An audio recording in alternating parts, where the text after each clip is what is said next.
Hey everyone, welcome back to our channel. If you're new here, please subscribe. I'd really love that. If you're returning, how you doing? What we're going to be talking about today is stocking up because it's something that is more important now than ever so before. I was talking to my best friend, Trish. Okay, a lot of you know her, but if you're new to this channel, and you don't know who she is, Trish is a international banker. Okay, she works for Goldman Sachs, and right now she is at these corporate meetings. Okay, and I was talking to her on her lunch break, and she said she calls me by my nickname. She calls me Gypsy, and she said, "Gyps," she said, "listen, this is what they're saying." And I said, "Okay." She said, "You need to get it out." And I said, "All right, I will." The pace of inflation has accelerated. And we have about 3 months until inflation accelerates so much that it's going to feel like hyperinflation, but we won't be hitting hyperinflation in 3 months, but it's going to feel like it, if that makes sense. Now, if you are unsure what I'm talking about, hyperinflation is a term to describe rapid, excessive, out of control general price increases in an economy, while inflation measures the pace of rising prices for goods and services. Hyperinflation is rapidly rising inflation, typically measuring more than 50% every single month. Now, the next thing that Trish said, because she knows how I am, okay, with my food and supplies and things like that, she said, "I hope you have at least 2 years worth of food and supply stockpiled." And I said, "Oh dear God, here we go." And I said, "No, honestly, I'm not even close. I used to be, but we had hit hard times when we had 8 people living here and we lived off of our stockpile." Okay. Honesty, transparency, here we are. Okay. Are we building our stockpile back up? Yeah. I mean, we're trying, as best as we can, but we're at maybe like the 1 year mark. Okay. Around about. Now, is 3 months enough time to build that stockpile to meet that 2 year goal? Sure. I don't have the funds. I mean, who does? I mean, unless you don't mind eating nothing but rice and beans or peanut butter and jelly sandwiches for those 2 years, I mean, but one thing to take into consideration is don't forget about food fatigue, you know, and food fatigue is something that you don't ever want to experience. It can actually drive you mad. But not just that. Did you know that entire villages have perished due to food fatigue? It's a real threat, and it's not something to be taken lightly. Okay. So, how do you beat food fatigue? Well, you keep things fresh, you eat raw ingredients. It's been proven that when we associate crunch and crispy with freshness, okay, it beats food fatigue. Also, keeping your favorite spices in your pantry and not just salt and pepper. All right. You know what I mean?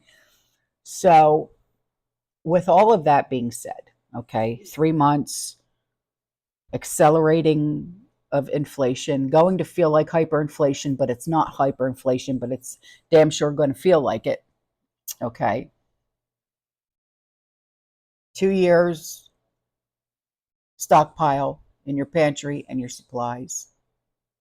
Okay, when I say supplies, yeah, I'm talking about like, toilet paper, paper towels, cleaning supplies, your laundry soap, and da. Okay. And I know you're sitting there going, oh, chips. Hang on. Whirlwind in my brain. I know you're feeling overwhelmed right now because of the 2-year mark. I get it. I'm right there with you. You're not alone. So let's take it back. Take it back to when you first started. Okay, even if you're new to all this, I get it. Lemonade, not a mimosa. I don't go there. Begin with a manageable goal with your food storage. Okay, even if you want to start week by week, month, and so on.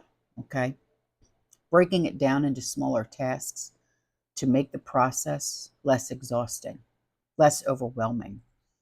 Plus, it can also help stretch the dollar because we got to stretch that as far as we can stretch it. Develop a detailed plan outlining what foods that you not only need, but what you're going to eat. Never buy something that you know that you guys aren't going to eat. Don't buy it just because it's on sale. Huh? Because if you do that and you say, well, Spam is on sale, da da da, just say 2 for $1. I know it's not ever two. Just deal with me for a second. I've never eaten Spam. I don't even know what the hell it is. If you've never eaten it, trust me, you don't want it. It's disgusting. It it smells like dirty feet. It's gross. You, I can't. Uh, I won't. Okay, just stop right there. Okay, only buy what you're going to eat, and you know your family's going to eat. All right, I'm serious. Don't go there. Okay, stock up on your pasta, on your rice. If you've got dietary needs, like my boy, he's gluten free. He's got celiacs. We got to go the different route. Okay. So stock up on your gluten free, on whatever it is that you need to do. Start with your food preparations, pressure canning, dehydrating, food saver. All right. Make the best of with what you got.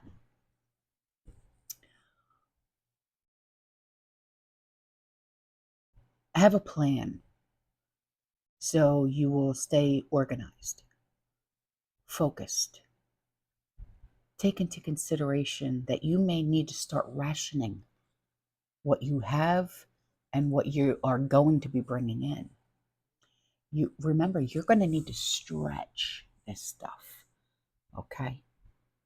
Because if you need to bring in other family members, you're going to have to stretch. If a recipe calls for a pound of beef, and you're not just feeding your family of 4, you're feeding a family of 8, what's the one way to stretch that pound of beef? Cut that pound of beef down to a half a pound, add some lentils. Okay? There's always a way to stretch, always a way. All right? Take inventory of what you already have. It may be best if you have long shelf life separate from the shorter shelf life. That way, when it comes to checking for expiration dates, you don't have to evaluate this, that, and the other. I'm always thirsty. I don't know what it is. Do not rely solely on canned goods. Don't do it. Have a variety, please. Grains, legumes, dried fruits, nuts. You need diversity. Trust me. Implement a rotation system. Older in the front, nowhere in the back. This ensures nothing's going to go to waste. Consider buying in bulk Okay, that's going to save you money. Reduce your frequency of your shopping trips, and make sure you have adequate storage and the space that the items that you are buying, you're going to have a place to put them. And lastly, don't forget to include your comfort foods and your treats. Having similar food and familiar food during a stressful time is going to provide you comfort and normalcy. Don't say to yourself, well, I can go without my favorite coffee. I can go without my Oreos. I can go without my chips. I can go without my favorite tea. Uh. Because when shit hits the fan, and you know that the only thing that's going to keep your butt grounded is that caramel macchiato tea from Starbucks in your K-cup machine, okay? Or your chamomile tea that you normally drink to wind your butt down at night to go night-night, okay? Or the kids are crying because they didn't have their Oreos, all right? Or your husband misses eating his Doritos. These are things that I'm talking about, kids, okay? There are such things as discount stores. A community member, she introduced me to the discount stores here in the Tampa Bay area. And I fell in love with them. It's the only place I shop now. I don't go to Walmart's. I don't go to Aldi's.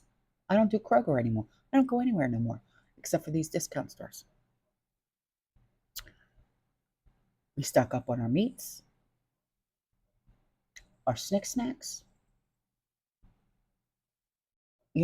our shelf staples, and we're good. And we are literally spending 10 times less. Okay, and if you say those are not in my area, uh. That's what I said too. And then I was introduced to them. Trust me, they're there.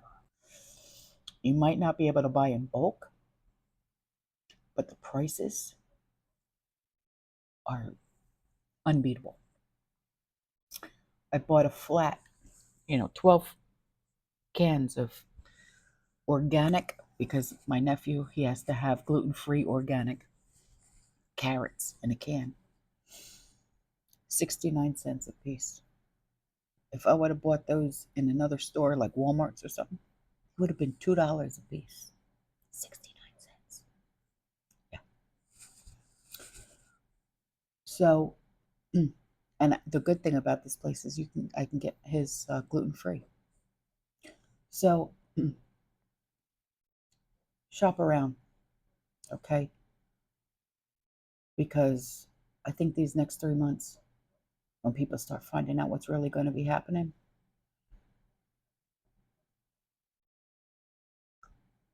I think there's going to be some chaos. All right? All right, guys. I'll see you in the next one. Okay? You stay safe, you stay positive, you keep prepping. And as always, fear less.